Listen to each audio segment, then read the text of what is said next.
Boa noite a todos. Sejam todos muito bem-vindos. Tem alguém pela primeira vez? Nós pedimos então, como já sabem, para desligar os telefones, deixar o silencioso, para que a gente possa já começar a se conectar com a espiritualidade. Hoje a palestra é da Mara, mas antes de fazer a nossa prece, o nosso Pai Nosso, eu queria compartilhar um texto com vocês, que eu achei muito bonito. Um dia você vai entrar numa sala espiritual para tomar um passe e vai descobrir que não precisava ter sofrido tanto por tão pouco. O que você chama hoje de problema gigante vai parecer do tamanho de um grão de poeira. O corpo fica, o cargo fica, o dinheiro fica. O que sobe com você é uma outra coisa.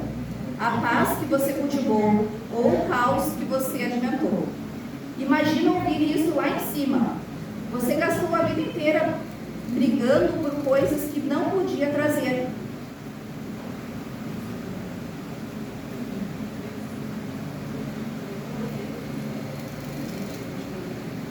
Discussões por ego, guerra por motivo nenhum, noites em claro por aquilo que o tempo ia levar de qualquer jeito. Enquanto isso, o que realmente te faria bem estava disponível o tempo todo. Silêncio interior, oração sincera, pensamento limpo, disposição de servir. É disso que o mundo espiritual se aproxima quando alguém entra numa sala de passe. Não é milagroso, não é mágico, é um atalho para pular aprendizado. Não é substituto de médico, remédio ou terapia, é um convite. De um lado, alguém disposto a doar o melhor de que tem, vibração, serenidade e prece. Do outro, alguém que finalmente decide parar de correr por fora e começa a se olhar por dentro. O passe não é corrente de dependência, é lembrete de responsabilidade. Ele diz sem palavras: eu te ajudo a levantar, mas é você quem escolhe para onde vai caminhar depois.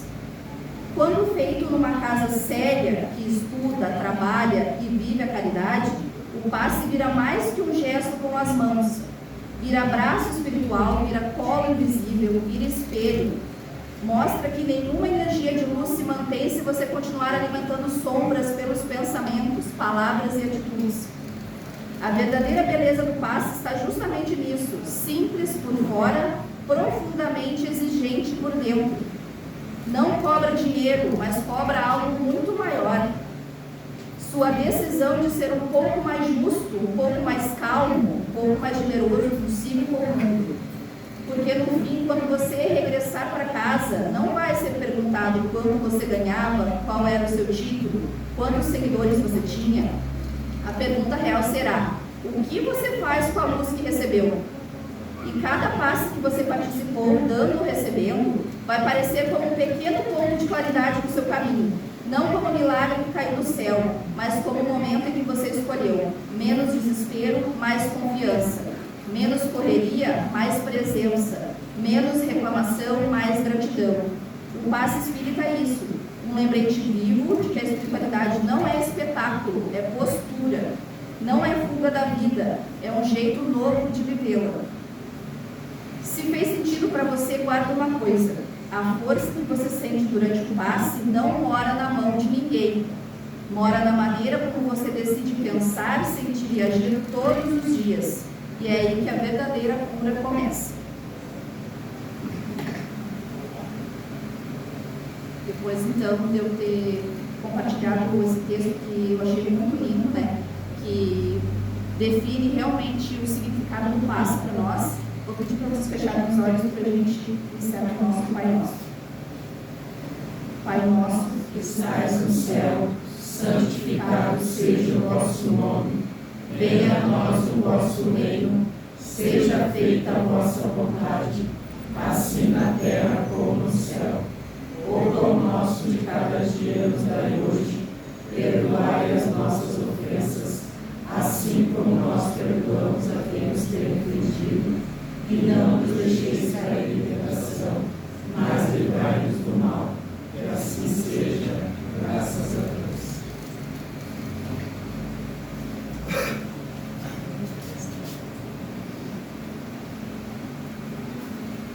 Boa noite a todos. Todos escutam bem? Eu não gosto de ficar com ele na mão assim, né? Vou deixar assim. Eu acho que funciona igual. Lindo o texto da Pri, né? E daria uma palestra. Falar sobre o passe da casa, né? A gente pode achar que é uma coisa tão comum. Vou lá para tomar um passe. O que é o passe? Né? Então ela explicou bem aqui. Às vezes nem precisava. Se a gente fizesse, se a gente andasse conforme Deus quer que a gente ande, né? Mas ele é tão bom, ele é tão maravilhoso, ele é tão reconfortante. É o que a gente vem buscar. É a gente se energizar, é a gente sair daqui melhor do que chegou, é a gente se concentrar, colocar ali naquele passe tudo aquilo, é o nosso momento. Aqui, quando a gente faz a prece de abertura, a gente está pedindo, né, na abertura, que conduza uma noite maravilhosa, que a gente consiga se concentrar, que a gente preste atenção em cada palavra que for dita, para depois que eles nos acompanhem, esses espíritos que já estão nos dando o passe desde o momento que a gente cruza a porta.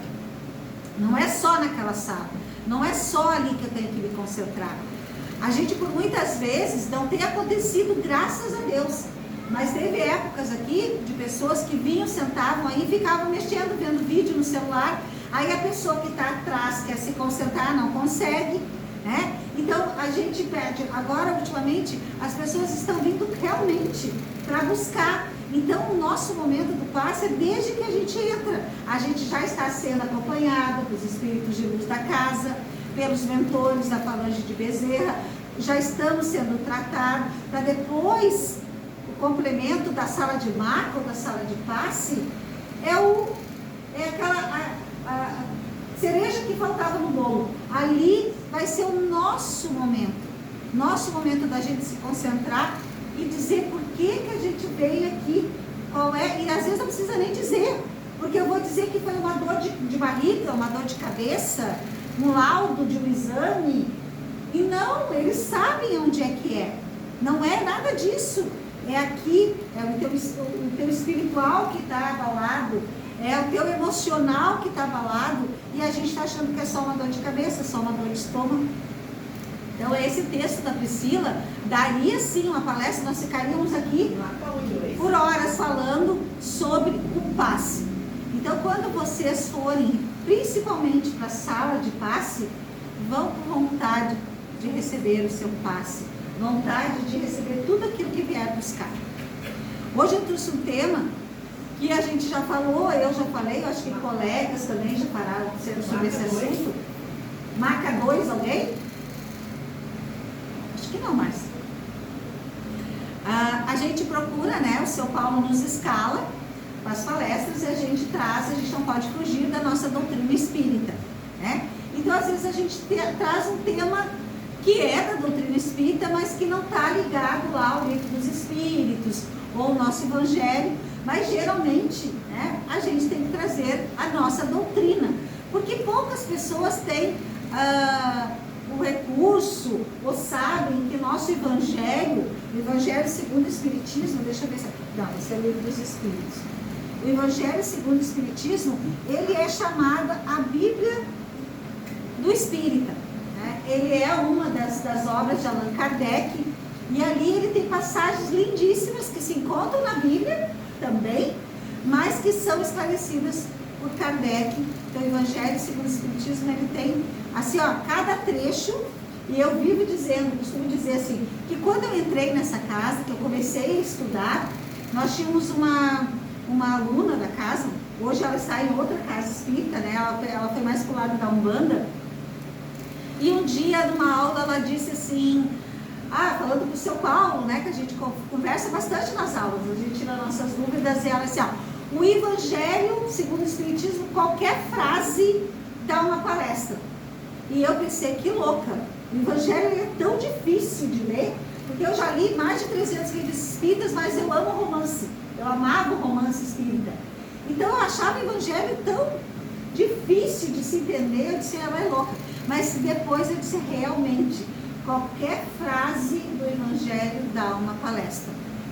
Se vocês estão precisando de algum esclarecimento, se vocês querem estudar, peguem ao acaso Ali vocês vão pegar o acaso, vai dizer, era exatamente isso que eu precisava ler. Era exatamente isso que eu precisava ouvir. Então a gente traz trechos, porque tem pessoas que nem eu lá atrás, eu estou nessa casa há 14 anos, também achava difícil e não me interessava pela leitura dele. E daí a gente trazendo com as nossas palavras, porque pode vir eu falar desse tema, semana que vem o seu Paulo falar desse tema, na outra semana o seu José, o Ita, falar do mesmo tema, cada um vai falar de uma maneira diferente, porque é como a gente entende determinado assunto. E a gente tem que entender e passar para vocês. Então a gente também estuda muito para trazer, né, esse diálogo, essa conversa, porque não somos palestrantes. Nós somos, que nem a dona Ana fala, a dona Ana também faz palestras aqui. A dona Ana diz que a gente é contador de história, que a gente fala com o coração. Então é isso que a gente faz. E eu peguei hoje o Evangelho segundo o Espiritismo no capítulo 7. O capítulo 7 é Bem-aventurados pobres de espírito. Ali tem várias passagens, né, que fala sobre isso, Kardec fala. E lá nesse capítulo eu encontrei a mensagem, a missão do homem de bem, a missão do homem inteligente na Terra. Ai meu Deus do céu, que trecho, que tema, né? A missão do homem inteligente na Terra. O que quer dizer isso? Quem é o homem inteligente? Aquele que possui muitos bens, que estudou para isso, para ter fortuna, né? Para ser o melhor de todos, o mais bem entendido, aquele que olha todo mundo por cima porque ele é o mais inteligente. Não, para Cristo, para Deus, não é nada disso. Então eu vou trazer o que quer dizer isso, né? A gente muitas vezes acha que a inteligência é apenas saber muito, estudar muito, possuir grandes conhecimentos. E para Deus, por que Ele nos deu inteligência? Porque tudo que temos foi Ele que nos deu, né? A paciência, todas as nossas virtudes, todas as nossas qualidades e também nossos defeitos, Deus nos deu para nós, né, sabermos usá-los. Então, por que Deus nos deu inteligência? Será que é apenas por nosso próprio benefício? Será que eu sou inteligente o suficiente só para mim beneficiar? Só para mim não ajudar ninguém? A minha inteligência é para mim? Eu sou mais inteligente que a irmã aqui. Então, ela é a burra. Ela é, né, não sabe nada, não aprendeu nada. Para isso que Deus me deu inteligência? Será ou existe uma responsabilidade espiritual no conhecimento que eu possuo? Será que Ele me deu a inteligência para mim poder ter um crescimento espiritual ainda maior? Nós sabemos, né, quem tem um pouquinho de conhecimento também da doutrina espírita, ou quem ainda não tem, quem está conhecendo a doutrina agora, né, tem que saber que uma das coisas mais importantes que a gente tem é a nossa vida, né?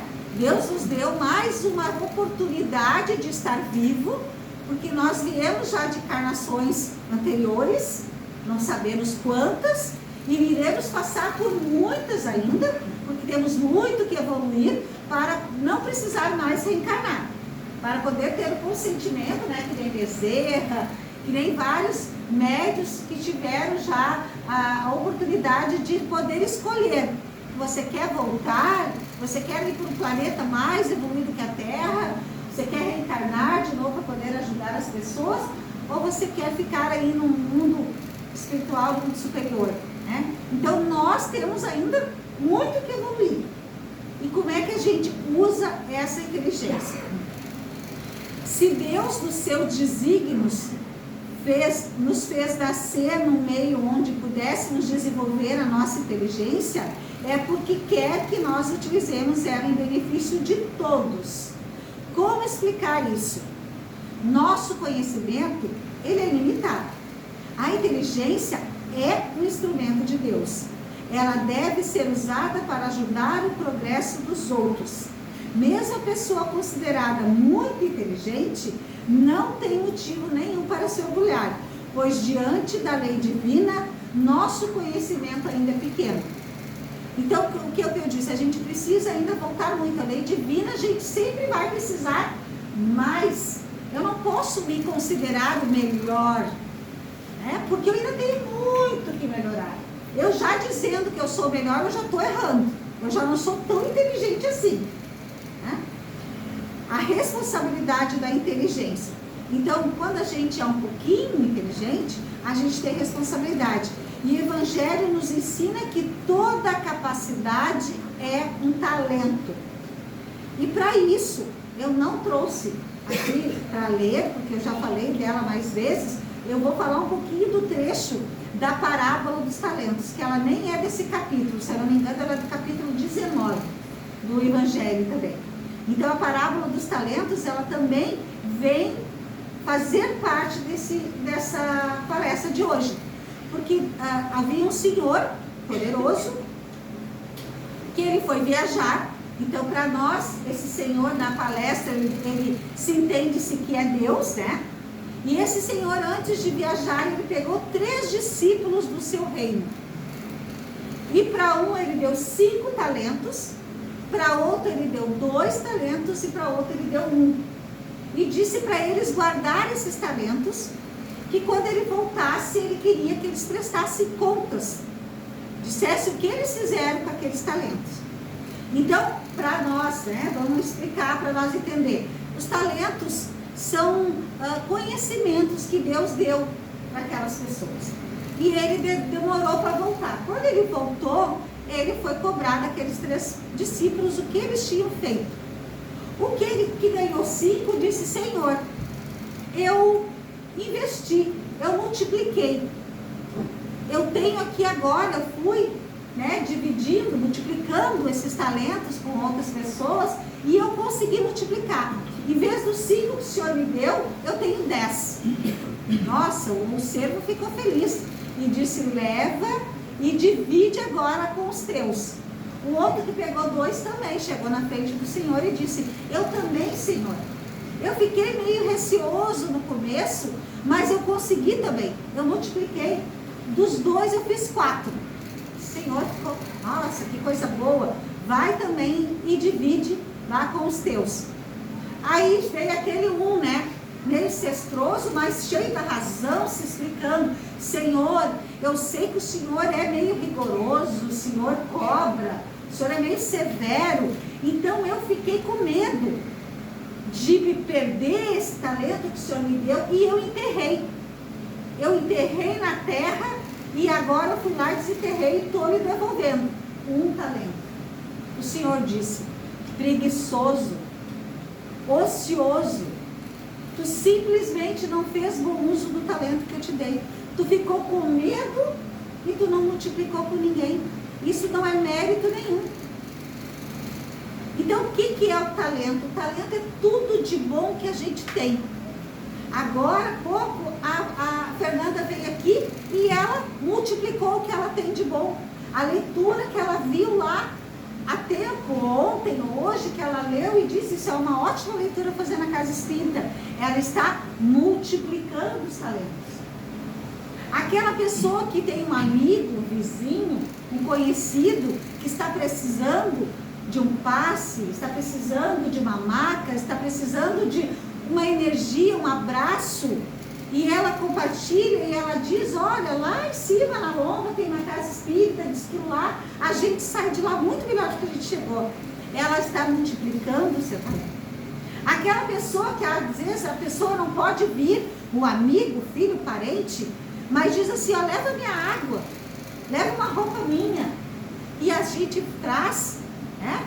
Mesmo sabendo que o importante, o bom seria a pessoa estar aqui, mas às vezes não pode estar no hospital, ou tem algum compromisso, está cuidando de alguém, mas eu vou levar a roupa, eu vou levar a água, eu vou botar o nome lá para oração. Eu estou multiplicando o meu talento, eu estou sendo inteligente.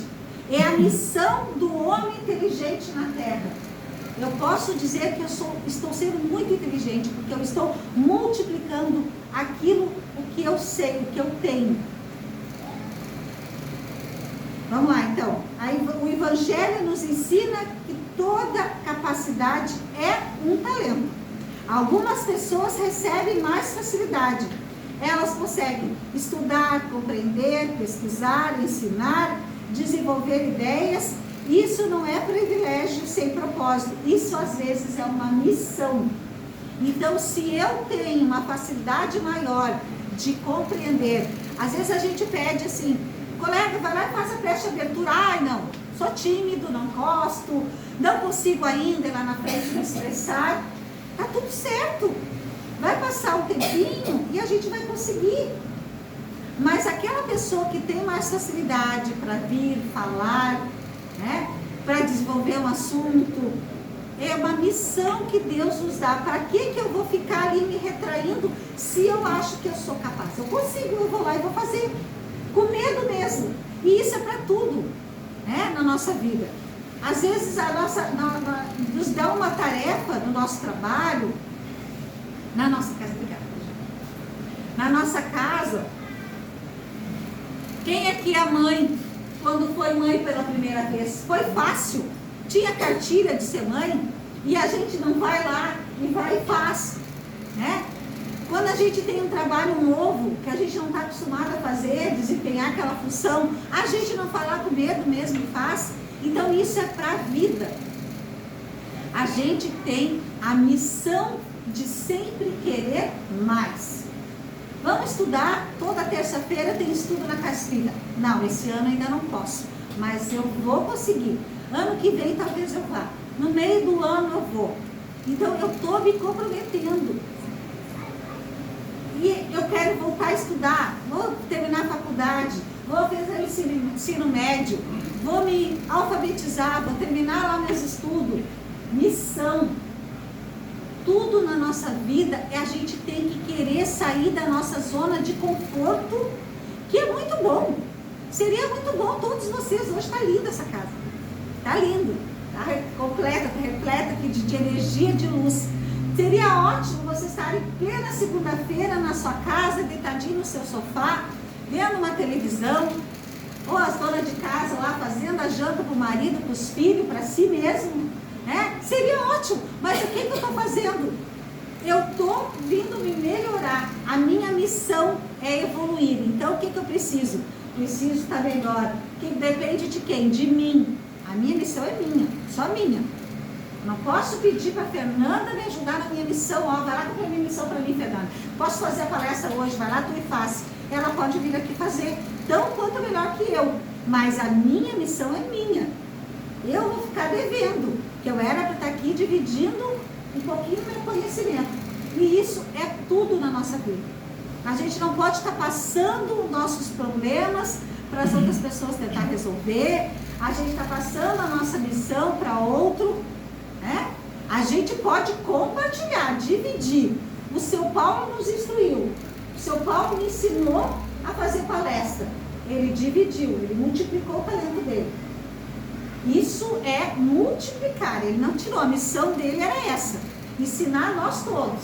Estamos com uma turma, acho que mais de 30, né, seu Paulo, nas terças-feiras. O que ele está fazendo? Multiplicando aquilo que ele sabe. Então, essa é a diferença. Ele não está passando para outra pessoa fazer. Ele está multiplicando o conhecimento. Então, isso é missão. Cada um tem que entender a sua missão na Terra. Se um trabalhador recebe uma ferramenta, espera-se que ele utilize corretamente.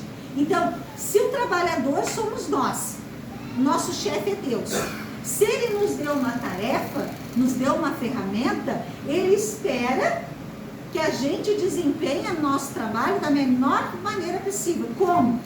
A inteligência que temos, a gente deve construir, a gente deve orientar, a gente deve iluminar o caminho dos outros. Quando bem utilizada, ela contribui para o progresso da humanidade. Médicos, cientistas, professores, pesquisadores, educadores, são exemplos de pessoas que utilizam o conhecimento para melhorar a vida humana. Mas o Evangelho também nos alerta do seguinte: a inteligência ela pode ser usada de forma negativa quando ela serve para alimentar o orgulho, manipular pessoas, explorar os outros, negar valores espirituais. Quando isso acontece, o conhecimento deixa de ser luz e passa a ser instrumento de desequilíbrio moral. Então, o que acontece? Quando eu uso a minha inteligência, né, a ferramenta que o mestre me deu, que o chefe me deu, de uma forma errada, tanto na minha vida normal, né, quanto na minha espiritual, eu só estou atrasando a minha evolução. Se eu recebi a missão antes de encarnar aqui na Terra, eu disse para o mestre, eu vou chegar lá, eu vou me dedicar ao trabalho, aos meus filhos, à família que eu vou construir, eu vou ter uma rotina, uma religião que seja a espírita, a umbandista, a católica, a evangélica, qualquer uma, mas eu vou me dedicar a Deus, né? A uma religião que fale em Deus, eu vou pregar o amor, eu vou educar os meus filhos por bem. Ok, eu chego aqui, eu não tenho conhecimento nenhum do que eu me propus, mas eu tenho as ferramentas que Deus me deu, que é igual para todos. Todos recebem a mesma ferramenta quando encarnam, né? Quando nascem, recebemos a mesma ferramenta. Às vezes é um martelinho mais pesado, uma marreta mais pesada, né? Chegamos numa família, podemos encarnar numa família com menos condições, aí a ferramenta é um pouco mais pesada, mas a ferramenta moral que Deus nos dá é a mesma. Eu tenho que saber usar. Se eu usar ela errada, eu não estou aproveitando nada da minha evolução. Eu estou só regredindo. Eu não estou passando de ano, eu não estou melhorando, eu não vou aumentar o meu cargo, né? Se a gente olhar pelo lado do trabalho, do profissional, do mestre, né? Como sendo lá o chefe. Então eu não estou sabendo usar essa inteligência.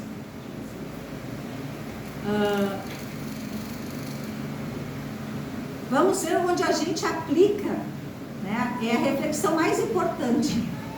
Aonde a gente aplica essa inteligência no meu cotidiano, no dia a dia, né? Talvez alguém pense, mas eu não sou nenhum cientista, eu não sou professor, eu não sou intelectual, eu não sou um grande estudioso, mas todos nós possuímos algum tipo de inteligência, todos.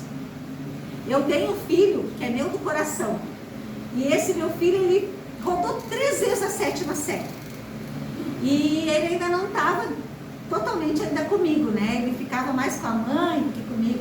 E eu lembro que no último ano eu ensinava ele, e ele chorava e dizia, mas eu sou burro, eu não consigo prestar atenção. E eu disse, não existe a pessoa burra, não existe, isso é comprovado, não existe a pessoa burra, existe a pessoa que não quer aprender, a pessoa que é teimosa, que deixa as oportunidades passar, que deixa o conhecimento passar e eu não quero fazer bom uso dele. Ou seja, eu quero ficar, que nem eu estava falando, na zona de conforto. Está melhor do jeito que eu estou. Está melhor eu ficar aqui vendo a minha televisãozinha do que eu ir lá escutar a palestra. Do que eu perder lá 1 hora, que seja 1h30 lá na casa espírita. Aí não é uma pessoa burra. É uma pessoa que não está aproveitando as oportunidades. Então nunca se julguem, ou se chamem, ou se acham burros. Não existe a pessoa burra. Existe a pessoa que não quer aprender, que passa as oportunidades de conhecimento, de melhora espiritual, de melhora financeira, de melhora intelectual, e ela não quer, ela fica ali, de bracinho cruzado. E as oportunidades estão passando. Então, como eu posso usar a inteligência que eu tenho? Se eu acho que eu tenho um pouquinho que seja, orientando alguém, ensinando uma criança, ajudando alguém a entender algo, aconselhando com sabedoria, resolvendo problemas com equilíbrio, que muitas vezes nos falta, né? Quando o problema vem na nossa mão, daí a gente, é um laudo de médico, do exame que a gente fez, é uma perda de emprego, é um relacionamento que não deu certo, é uma briga em família, em casa com o marido, com o filho, com a esposa, com o pai, com a mãe, nos desestabiliza e a gente perde equilíbrio. A gente deixa de ser inteligente. A gente deixa a nossa energia baixar lá no céu. E a gente deixa. Viu que tudo é responsabilidade nossa, na nossa vida? Tudo quem deixou não foi aquela pessoa que estava ali nos esquisiando, ou nos ofendendo, ou nos colocando para baixo. Eu deixei, eu permiti que aquilo acontecesse. Então eu me desestabilizei. Eu baixei a guarda. Depende tudo de mim. Eu tenho que ser inteligente o suficiente para respirar, contar até 10, ir lá no banheiro, ir lá no quarto, fazer uma oração. Nem seu Paulo fala, mandar o Pai Nosso lá para cima, pedir para Deus nos ajudar, vir na casa espírita, recuperar a energia e melhorar. E voltarmos a ser inteligentes, mais ainda. Sempre que usamos o nosso conhecimento para ajudar alguém, estamos cumprindo nossa missão. Às vezes uma simples explicação, uma orientação pode mudar a vida de uma pessoa. O Evangelho, qualquer parte dele, ele sempre nos dá uma grande lição. A inteligência é sim um talento espiritual. Grande, forte. Todo talento traz responsabilidades. Não importa quanto sabemos, não importa quanto talentos o mestre nos confiou. Se foi 5, se foi 4, se foi 2, se foi 1 que ele nos confiou. Não importa. Não importa nem a gente saber quantos talentos a gente tem. O que importa é nós fazermos aquilo que sabemos fazer da melhor maneira que sabemos. A verdadeira inteligência não é aquela que humilha, que diz, eu sou o poderoso, eu sei, eu sou a inteligência. Não é a que se exibe, é a inteligência que ajuda, que ensina, que orienta, que constrói, que ajuda no bem. Diante de Deus, o valor do conhecimento não está no tamanho da inteligência. A Fernanda falou, quando chegarmos lá em cima, né, que a gente vai acertar nossas contas, vai mostrar quantos talentos a gente multiplicou, né? Não é o valor, não é o tamanho daquilo, né? É diante de Deus, é o bem que fazemos com aquele valor que a gente recebeu. Isso que importa. Se eu recebi um dom de ajudar o próximo, de orientar o próximo, de dividir, de ensinar, o tamanho que eu usei ele aqui na terra, esse dom, é isso que vai contar lá em cima. Não é quanto de bem eu ganhei com isso, de valor, de fortuna, de dinheiro, de bens materiais. Então, o bem é o que fazemos com ela. Então, já passei um pouquinho dos minutos, eu quero pedir para que todos nós possamos usar a inteligência que Deus nos confiou, que Ele nos concedeu para iluminar os caminhos, construir o bem e colaborar com o progresso da humanidade. Se a gente for pensar nas notícias que a gente está escutando, essas guerras, o que as pessoas inteligentes, as pessoas com poder, elas estão fazendo umas com as outras. Elas estão destruindo o mundo, destruindo famílias que não tem nada a ver com fortuna, com os bens materiais que elas querem, né? E elas estão usando aquela inteligência lá, aquele talento que Deus confiou a elas, para o mal. Elas não vão ganhar, não estão fazendo nada de bem. Elas se acham os maiores, os maiorais, né? Então não é isso. Que a gente possa pensar que a inteligência que Deus nos confiou, que nos concedeu, vai construir e colaborar com o progresso da humanidade. Para a gente melhorar de vida, para a gente melhorar de saúde, para a gente melhorar de nossa harmonia na nossa casa, no nosso lar, com os nossos, principalmente com os nossos. A gente tem que estar bem com aqueles ali que a gente convive todos os dias, que a gente acorda, a gente dorme, que a gente senta na mesa.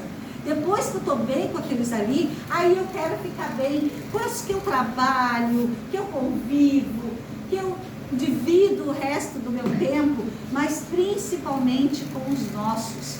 Vamos amar mais, vamos dividir, que eu sempre falo assim no final das minhas palestras, que vocês possam levar um trechinho do que foi falado aqui e dividir com as pessoas que ficaram em casa, que não puderam vir, ou que trabalham com cada um de vocês, ou que estão no dia a dia de vocês, A gente vai estar já, eu principalmente, que consegui trazer para vocês, eu vou ficar muito mais agradecida por estar multiplicando o talento que Deus me deu.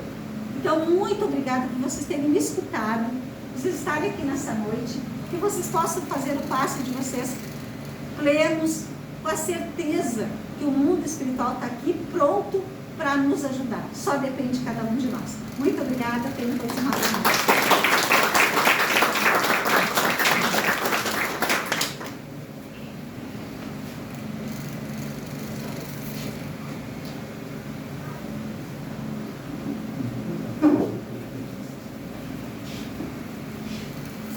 Gostaram da palestra?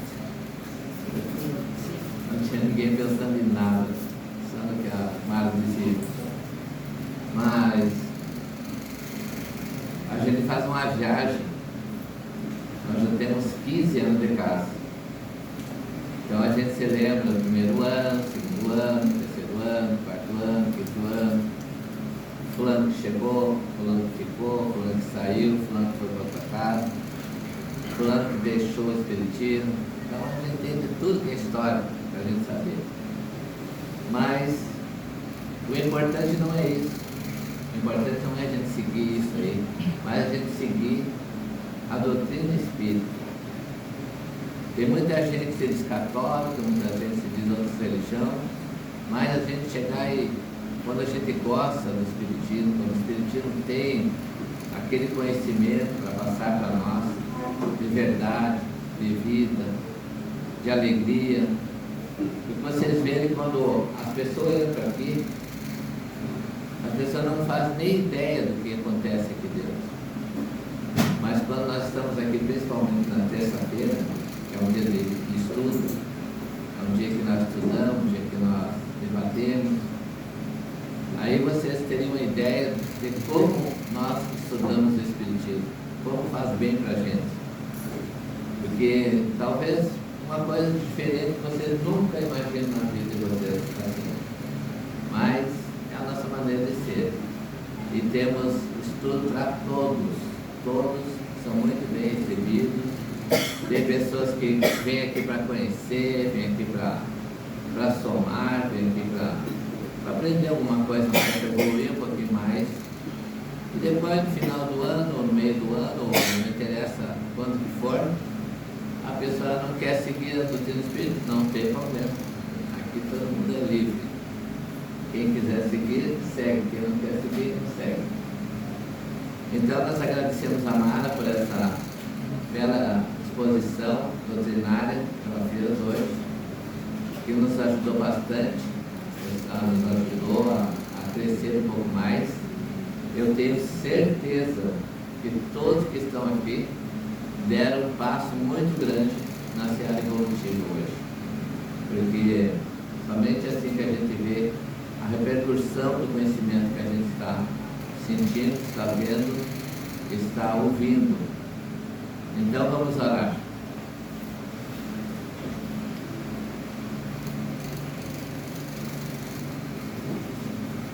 Bondoso Deus, amado Jesus e todos os benfeitores espirituais que comandam nossa casa, Dr. Bezerra de Menezes, nosso mentor espiritual, nosso querido, nosso patrono de todas as horas, aquele patrono que insiste em nos educar, que insiste em nos melhorar, que insiste em nos mostrar qual o caminho a seguir. E nós então estamos sendo fiéis, absorvendo tudo o que o Senhor está passando para nós. A nossa alegria, a nossa satisfação, o nosso bem-estar, em estar na casa de Bezerra de Menezes, uma casa que localiza no bairro Humberto Sírio, em Santa Rita. É longe da nossa casa, mas vale a pena o esforço, vale a pena nós irmos lá, nós sairmos da nossa casa e irmos lá para aprender um pouco mais, para crescer um pouco mais, para evoluir um pouco mais e para aprender a conviver com os outros. Deus, nosso Pai, Jesus, nosso Mestre, amado, sentido em cada momento da nossa vida. Nós te agradecemos por nós termos vindo hoje à Casa Espírita, vindo hoje para manter essa alegria no nosso coração, tão arraigado de sentimentos, longe da vaidade, longe de sermos melhores que os outros, mas acima de tudo aprendendo a ser sincero, fiel e ser um ser benevolente, um ser que ajuda os outros a seguir a sua vida. Agora, nesse momento, nós vamos pedir que as águas lá sobre a mesa na frente da casa, lá na frente, seja fluidificada para aqueles que vão levar ela para casa, fazer bom uso, e aqueles que vão levar para os doentes que estão em casa, para mudarem a sua posição de status, de melhora espiritual, da sua saúde ser tão consistente e ser melhorada a partir desse momento de tomar água. Que a água seja fluidificada, que as bênçãos de Deus, de Jesus, do Dr. Bezerra de Menezes estejam com todos. E a todos nós que estamos aqui, que Deus nos abençoe hoje, para que nós possamos ter uma semana cheia de alegrias, de felicidade, de contentamento. Que a vida seja melhor para todos nós que estamos aqui, orando, sentindo, agradecendo ao Senhor da vida. E que assim seja, graças a Deus.